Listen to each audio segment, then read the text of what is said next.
Sa lahat na nag-aabang sa magiging highlights ni Kit, nako, pasensya na kayo. Ito na nga bang sinasabi ko. Kaya ngayong iba, minamalas kapag napuntang big teams kasi hindi sila nabibigyan ng playing time na dapat para sa kanila para sana ma-showcase si Kit. At ang dami nagsasabi na nakay Soto si Kit na para yung sinapit niya ay nung si Kai nasa dilig pa. Buti pa si Jeron nabigyan ng playing time. Siguro kasi dahil si Kit ay rookie pa lamang. Pero sa palagay ko, kapag napuntang Terra Firma tong si Kit, sigurado ako na palalaruin agad nila ito. Ganon talaga kasi ang sakit ng mga big teams. Kapag rookie ka, kahit ikaw pang number 1 nila, mananatili ka munang ibangko. So good luck na lang sa career mo. Maliban na lang siguro kung si Kit ay may experience na at nakuha nila sa trade. Pero kapag sa kanila ka na draft, baka maging subject ka lang sa trade.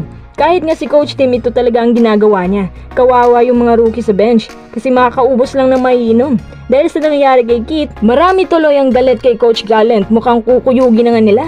Siya nga pala, konting recap tayo. Sa unang quarter, si CJ Perez po yung nagdala at syempre yung import nila si Ivan Asca. Hanggang sa natapos ang first half, nakahabol po ang San Miguel. Sa third quarter, ang NLEX naman ngayon naghahabol. Si Thomas Robinson nga napagod, pero maayos din yung kanyang drive under the basket at napaka-athletic din. Magandang bawian nila ni Asca. Sa tulong din Romeo, lumobo ang kalamangan ng SMB. Pero sa fourth and last quarter, nakahabol po ang NLEX. Hindi talaga nakakalamang NLEX lalo na nung umandar na si Romeo, si CJ Perez at si Ross sa kabila ng foul trouble ng SMB nagawa nila makasurvive. Pero mga kuys, kudos nga pala kay Chris Rosales sa kanyang mga unbelievable 3-pointers dahil sa kanya mas nakadikit pa ang NLEX at tumabla pa. Grabe yung excitement ng game na to kasi dahil kay Rosales nakapag-overtime pang NLEX.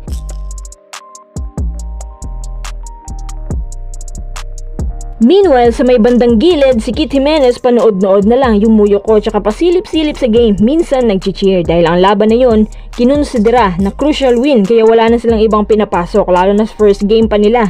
Kapag ang SMB nakakuha ng big lead, dyan lang nila pinapasok yung mga seldom used players at kabilang nga si Kit doon. Kawawa naman si Kit. Sana hindi na lang siya napuntang SMB. Masasayang lang ang talent niya dyan. Pinapainit lang ang puwet niya sa bangko. Sa overtime game, natalo pa ang SMB. Nanalo po ang Road Warriors at si Kit Jimenez umaasa na makakalaro na siya sa next game.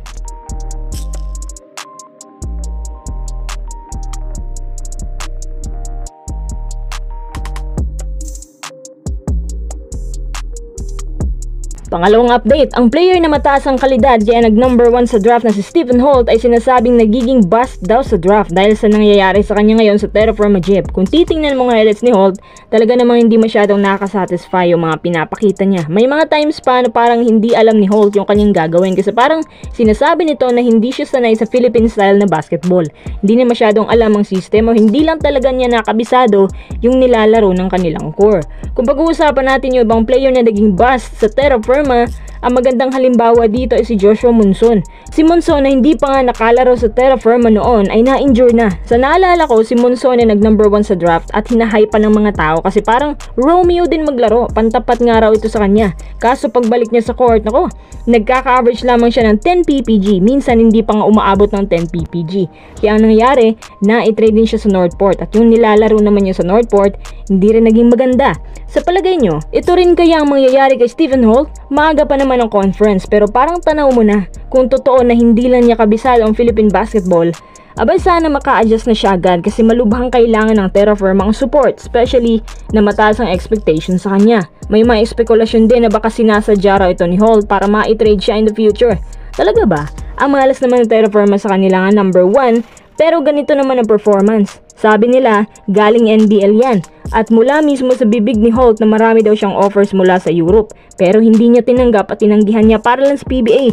At sabi niya, nakakayanin daw na Terra Firma na manalo kasi nandyan siya. Pero ibang resulta. E di sana tinanggap na lang niya yon kesa naman mapahiya siya sa PBA. Deka, tanong ko lang, sangayon ka ba na si Holt ay isang malaking bust sa PBA draft?